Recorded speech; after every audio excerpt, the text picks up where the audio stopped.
Hello, this is Eric Slimp and Kayla Slimp here with the MD Buyline division of Track Manager.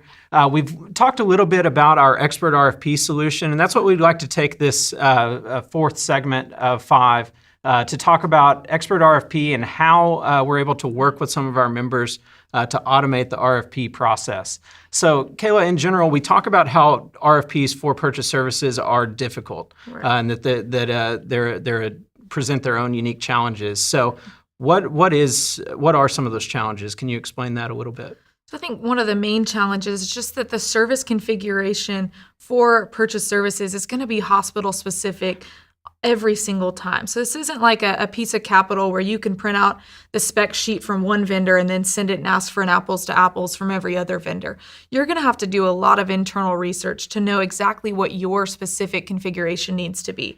Whether that's knowing how many windows you have in your hospital for your window washing vendor, or whether knowing what your annual cars that come through your system is for your valet parking vendor. You're going to have to do a lot of internal research and talk with your stakeholders and build out that part of the RFP. But one thing I want you to talk about is how we really help get that process to the to the 10-yard line, where we're able to provide a lot of the upfront content so they can jump right into the hospital-specific stuff. Right. And so a lot of the people in supply chain that we work with, they're not experts in all of these categories in purchase services. So it's important for us to do that research on the front end so that we understand what questions you should be asking of your service providers to vet them or qualify them at the beginning of the process. So we're able to ask those targeted questions and provide you with all of that content on the front end so that you know what's important about ambulance services so that you can compare them later on side by side, not just from a pricing perspective, but also from a qualitative perspective or a capacity perspective. We're able to arm you with those questions. And we work with a lot of different members and have templates built out for a lot of the most popular purchase service categories. And we've gotten the same feedback really a few weeks ago from one large health system on the West Coast and then a small health system in Nebraska. Both were working on RFPs and looked through our content, and they came back to us with the same feedback, and that was we thought we were going to have to remove a lot of these questions, that they weren't going to apply to us, but really we're keeping all of your questions. We think they were all good things for us to ask once we met with our stakeholders and reviewed the content. And that's even an ongoing process that we talk about. We have these templates on there for you, and we do have 85 category templates for the most common categories. But even beyond that, we're constantly doing research. If you have a custom request that doesn't fall in that 85 most common categories, we're able to go out and we know about these categories, and we're able to build out what these questions, what the most important questions to ask are of that specific type of service provider. And then even beyond that, I know if I've received RFP proposals to review on the analysis side, and sometimes those are done outside of our tool, so we'll receive Word documents or Excel files, and a lot of times what it seems like to me when I look at those is that the vendor is in charge. But the great thing about the Expert RFP tool is that it puts the hospital back in the driver's seat, and you're not letting your vendors dictate the process anymore. So if they've typically been able to change a question they don't like, to not answer a question they don't like, or to change the pricing structure that you're asking them to quote on, inside the Expert RFP tool, they're really locked into that functionality and can't go outside of that and do their own thing. So that's one value that a lot of our hospitals are finding from that tool. Right. And then beyond that, the aggregating process at the end, you're having to gather all of those responses, and a lot of the time cut and paste from various vendor responses that are now in different format after they've manipulated them.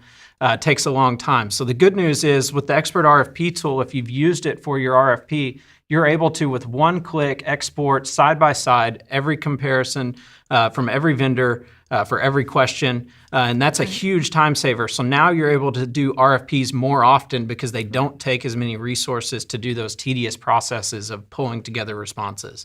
All right, and then even a huge buzzword again with RFPs is stakeholder alignment. The supply chain may be conducting this RFP, but they need to make sure that every department head, every clinician, every physician feels comfortable with this RFP.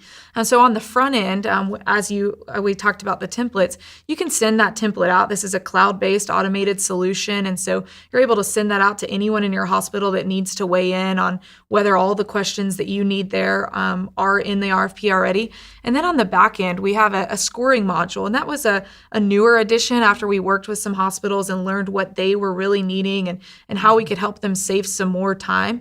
And so you're able to send that out to any stakeholder that you need an opinion from, and they get to quantitatively score each section of the RFP. So when you get down to the end, across the board an agreed upon decision about who the best vendor is for that specific scope of services. Right. And just to give an example of how this has worked in practice, we've got a member up in the Northeast, a very prestigious health system, that they have one of their regional directors that has really taken the expert RFP tool and run with it. And now she's doing 4 or 5 RFPs at a time, where she used to only be able to do 1 or 2 at a time. So, and that's the feedback that we had received directly from her. So she's not only able to RFP more effectively because of the tools that we've given her, but she's also able to RFP more often and generate savings and operational upside that way. Right. And we're definitely excited about hearing that a hospital is able to RFP more often, because it's one of the best practices that we recommend. But even beyond just her being able to RFP more quickly, more often, you kind of alluded to that there's been some savings achieved. So I just want to quantify that for everyone. This regional director, just through using the Expert RFP platform and not doing any direct-to-vendor negotiation, was able to save $2 million annually for her health system. So it was actually about 25% of what her health system saved in a year was generated just from her doing the tactical buying process of sending out Expert RFP and receiving those responses. So I think that's about all we have to say about the Expert RFP tool, but I do want to kind of let you guys know where we're headed in our next segment. We're going to talk about our philosophy on group purchasing organizations and how we differ from them, as well as what value they could be bringing you and what value you're leaving on the table if you're exclusively sourcing through group purchasing organizations. We hope you'll join us. Thanks. Thank you.